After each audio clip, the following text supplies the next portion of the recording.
Go ahead and close your eyes if you can. We're going to take a nice deep inhale through your nose. And exhale out the mouth, letting go.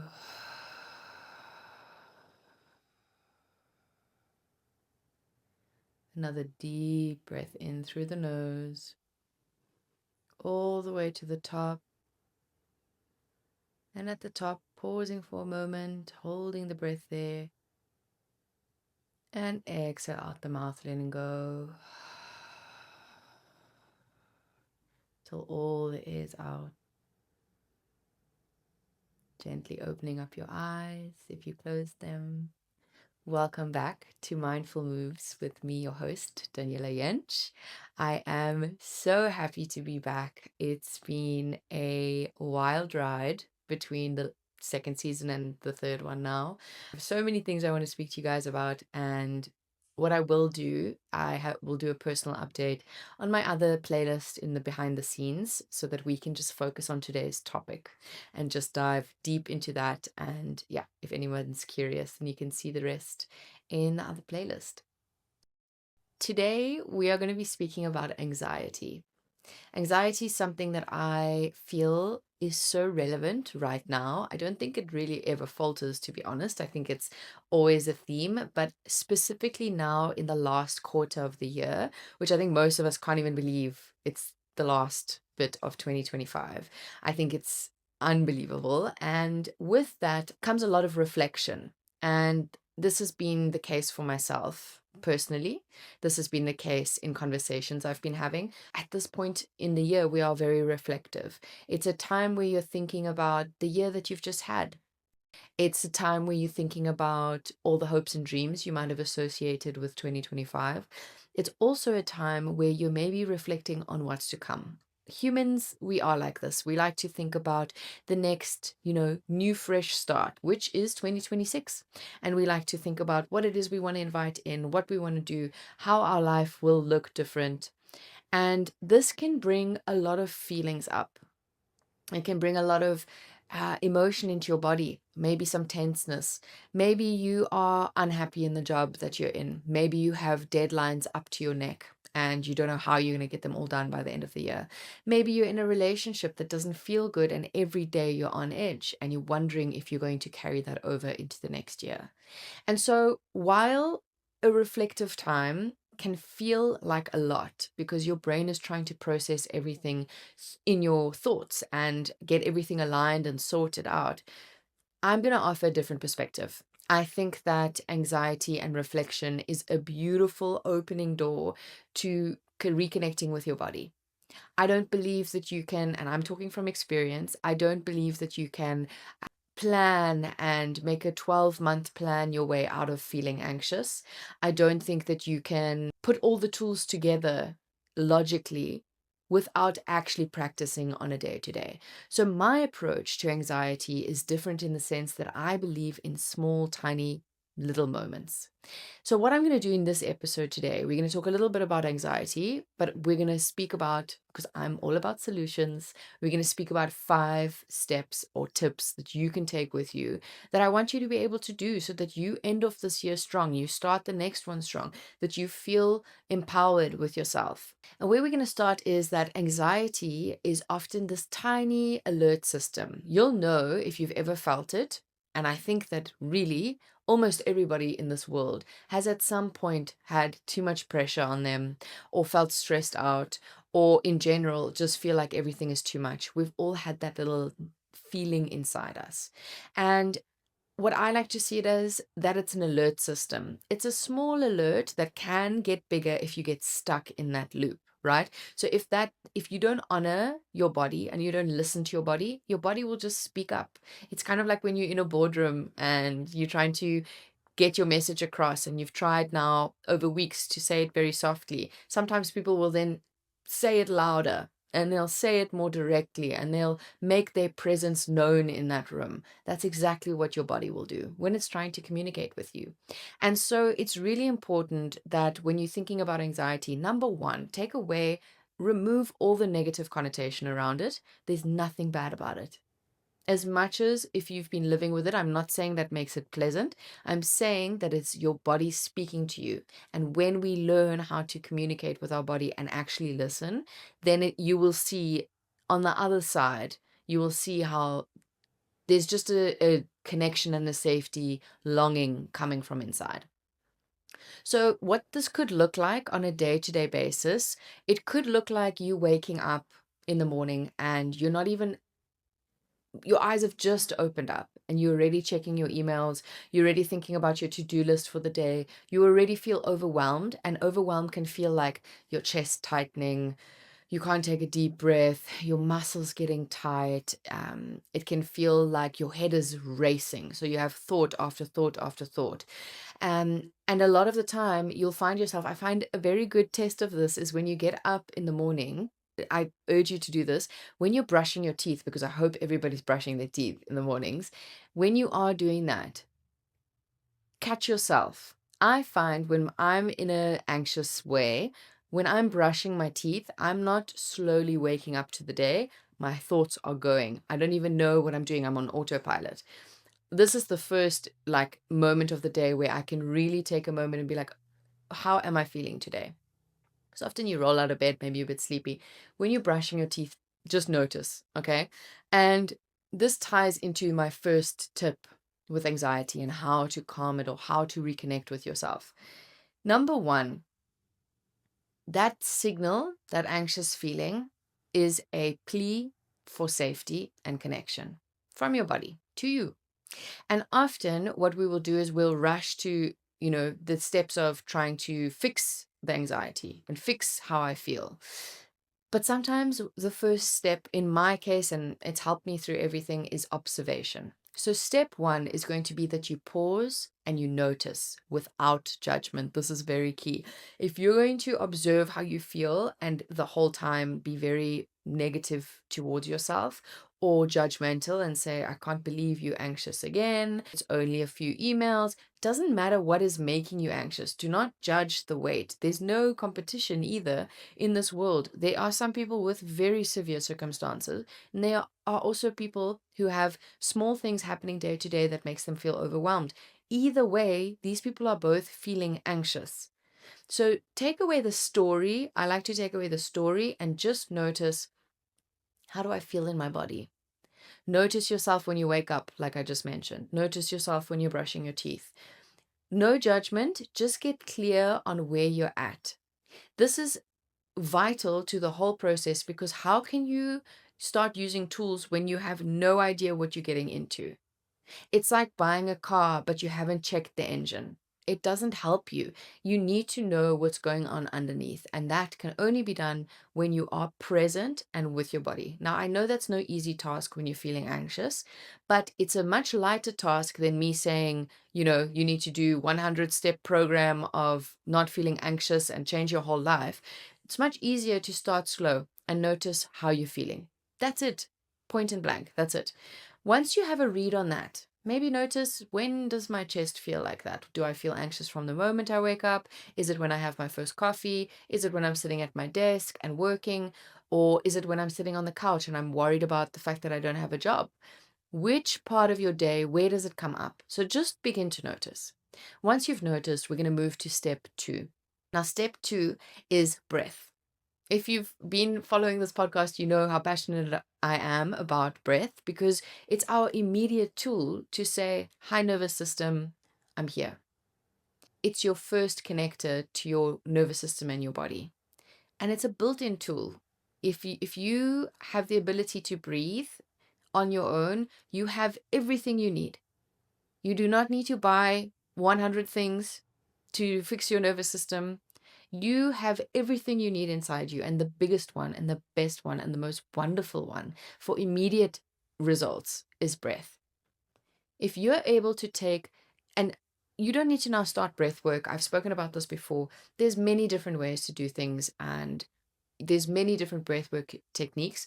I personally find when I'm feeling anxious, the quickest way to just connect with my breath is to do deep inhales, but longer exhales. So I would inhale for 4 seconds and exhale for 6, and maybe repeat that 5 to 10 times. It is a game changer. Especially if, let's say, you've noticed in step 1, the moment you wake up, you are feeling anxious, maybe your cortisol's up, you're feeling stressed. The best way to reconnect to your nervous system and say, hey, I'm here, I'm listening, is to take those deep breaths and with the longer exhale. So that's step number 2. I would recommend just taking deep breaths, longer exhales. I promise you, it's not going to take you more than 2 to 3 minutes to do that. And that's just you taking a moment and taking a breath. And my biggest advice is if you can do this before actually feeling anxious, you are going to save yourself having to go through that roller coaster. If you are able to make that a habit where if you wake up in the morning and the first thing you do is those deep breaths with longer exhales, and then you begin your day, all you're saying and signaling to your nervous system is that, hey, I hear you, everything is okay, everything is safe. Because this fight or flight that you're feeling when you're feeling anxious, it's not a bad thing. It's a warning signal inside us for when there is actual danger. But when think of it as like a broken part in a car that just got stuck in one position where it's supposed to rotate back and forth, back and forth. You're supposed to feel this, heightened sensations and then back to calm. But if you get stuck in the part that's just in that go, go, go mode, then this is the best way to reconnect and say, okay, we're going to stop. We're going to pause. We're going to reflect, and then we're going to breathe. So step number 2, longer exhales. Step number 3, this is something that I personally do. I'm a sensation person. Maybe if physical touch is your love language, this might apply to you. Or if I think humans in general, we really are very receptive to touch. So something that I love to do is this. I just for the viewers who are listening, I put my hand on my chest or close to my collarbones. I just reconnect with, again, this ties into your breath because sometimes just being close to that area, being close to your heart, to your chest, and just being here physically with sensation will also send a signal to your brain and say, okay, we're breathing now. I love it because then when I'm feeling my breath, I can feel as my chest rises and I can feel as I exhale and my hand is on my heart and it makes it warm and it makes me come into the present moment. I also like to do it with my dominant hand because that means I can't do anything else. I am someone who loves to keep busy, and if I'm in that mode, sometimes your hand is not moving from that mouse or from your keyboard or from whatever you're doing. Maybe you're frantically cleaning the house. If you take your hand, you can't really do anything that active or busy with your hands. So that's why I like to use it. I put my hand on my chest. I have a sensation, I reconnect. It's a very deliberate way of connecting with yourself and your breath. So step number 3, hands off, whatever you're doing, hand on your heart, take those deep breaths with the longer exhales. You'll see that this step by step, they all kind of tie in together. For me, I like to know, okay, what can I do one step at a time instead of overwhelming me with, you need to, overhaul your entire life. So hand on heart, number 3. Number 4, this is something that I've only recently started implementing. And when I say recently, maybe the last year, which I find very interesting, is slowing down. If you think about it, when you're in that state, when you're feeling anxious or stressed out, it's very often that we just are speeding up every action we take, whether it's quickly getting up, jumping up, showering, brushing our teeth, getting into the car, getting to work, logging into our laptop, quickly typing an email that you missed from yesterday. You can already hear that there's a high pressure situation going on here. Another example, maybe you only have a 30-minute lunch. You're eating so quickly that food, and while you're eating, you're probably still thinking about work. It just goes in so quickly, not even a moment. Even if you don't work, let's say you're at home and you're cleaning frantically and you're feeling anxious, you have that vacuum and you are pushing that vacuum at 1 million kilometers per hour.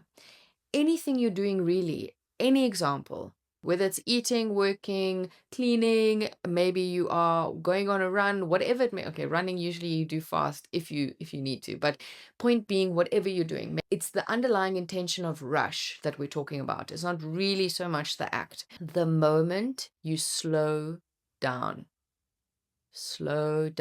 every action that you can do, This immediately signals, even how you speak, this immediately signals to your body, calm, no rush, rest, digest, breathe.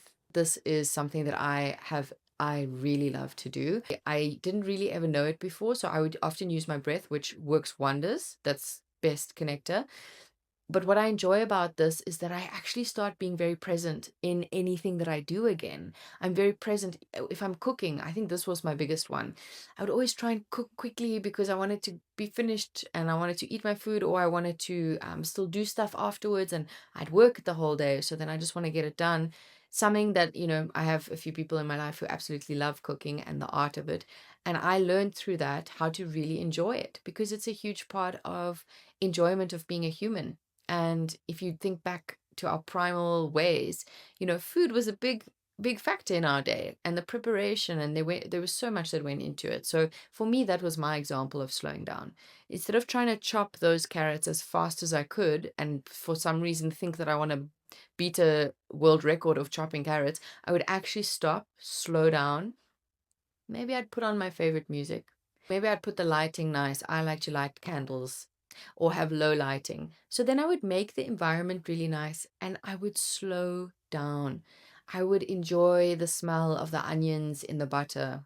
I would cut the vegetables thinking about, oh wow, I wonder where these were planted and how many hands it took to, go from soil to plate. These moments bring you just into the present moment. And I think that that's the key thing about slowing down. It's something that we can all do at any point. For example, remember, this is not a chronological order. If you feel like breath, or even maybe you're uncomfortable putting your hand on your heart, whatever it may be, maybe you're at work and you can't, or you don't think you can. This is a great one because nobody even sees, you don't even have to change anything that you're doing. You're just slowing it down. Do an activity that you normally would rush through and just slow down, and then you can reflect and let me know how it went for you. That's number 4, slowing down, anything that you're doing. Number 5, and it'll tie into the other 4, stopping the loop, breaking that loop cycle. So if you've ever been anxious, which I'm sure everybody has at some point, maybe more often than others, maybe less than others. But when you feel anxious, what happens is you get into this loop, and this loop again takes you out of the present moment. And so if you break that loop, that's actually all you need to do.